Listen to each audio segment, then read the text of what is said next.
Vamos lá então para o último ponto. Se o espírito que trabalha entre as pessoas opera como um espírito de amor a Deus e aos homens, este é um sinal seguro de que é o verdadeiro Espírito de Deus que está operando na vida dessa mesma igreja.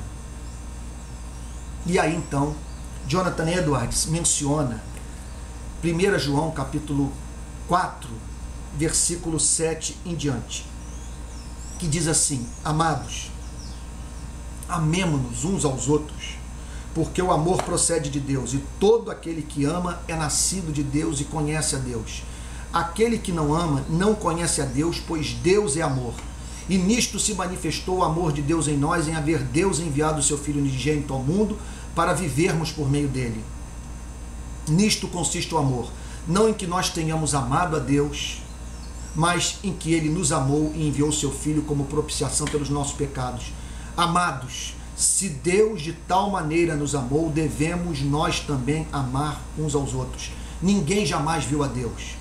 Se amarmos uns aos outros, Deus permanece em nós e o seu amor em nós aperfeiçoado. Nisto conhecemos que permanecemos nele, e ele em nós, em que nos deu do seu Espírito. E nós temos visto e testemunhamos que o Pai enviou seu Filho como Salvador do mundo. Aquele que confessar que Jesus é o Filho de Deus, Deus permanece nele e ele em Deus. E nós conhecemos e cremos o amor que Deus nos tem.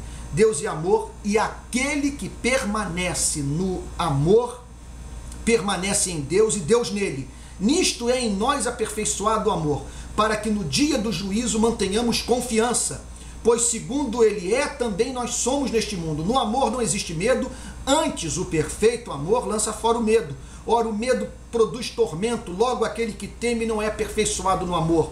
Nós amamos porque ele nos amou primeiro. Se alguém disser, amo a Deus, e odiar a seu irmão, é mentiroso, pois aquele que não ama a seu irmão a quem vê, não pode amar a Deus a quem não vê. Ora, temos da parte dele este mandamento, que aquele que ama a Deus, ame também a seu irmão. Vou repetir, a conclusão não poderia ser mais gloriosa. Palavra de Deus.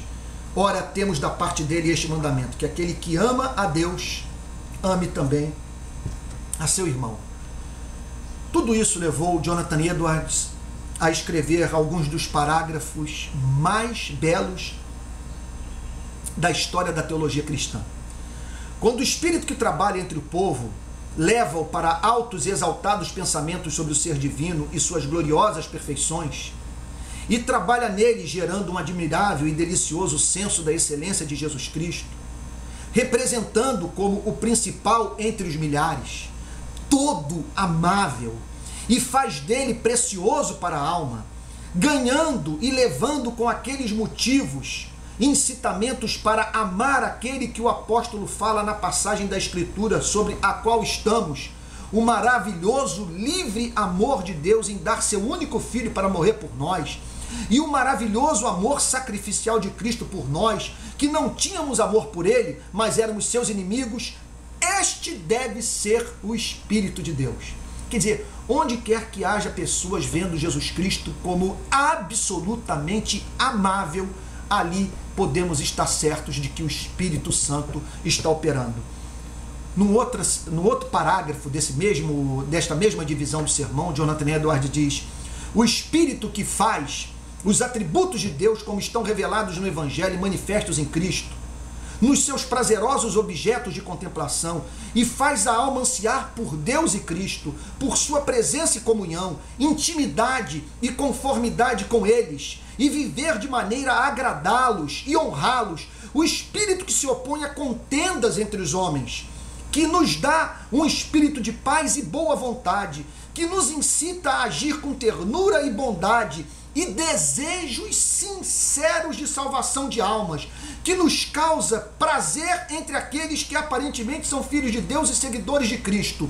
Eu digo, quando um espírito opera desta maneira no meio de um povo, existe, olha, aqui eu gostaria de frisar, a mais alta espécie de evidência da influência de um verdadeiro e divino Espírito. Onde quer que as pessoas estejam amando umas às outras ardentemente e vendo a Jesus Cristo como Deus encarnado, totalmente amável, digno de ser cultuado, ali podemos estar certos de que o Espírito Santo está operando. E ele conclui ainda com 2 parágrafos finais dizendo o seguinte: amor e humildade são as 2 coisas mais contrárias ao espírito do diabo, pois o caráter do espírito mau consiste, acima de tudo, em orgulho e malícia. Onde quer que haja orgulho e malícia, essa malandragem que muitas vezes nós vemos no meio evangélico, ali o Espírito Santo não está presente. Ainda que esta malandragem, sabe, travestida de sabedoria em Cristo, esteja fazendo essa igreja ir muito longe na aquisição de propriedade, de estações de rádio, de televisão, construindo templos magníficos, pode-se ter certeza que ali o Espírito Santo não está operando. E por fim, Eduardes diz, ele não pode dar aquilo que não possui em si mesmo. Está falando de Satanás. Estas coisas são as mais contrárias possíveis à sua natureza. Quer dizer, há coisas que ele não pode dar, porque são contrárias à sua natureza. Ele jamais vai gerar quebrantamento de coração, humildade, sujeição à vontade de Deus numa igreja. Portanto, quando existe uma extraordinária influência e operação nas mentes das pessoas, se amor e humildade são encontradas nesta operação, podemos determinar com segurança que esta é uma obra de Deus.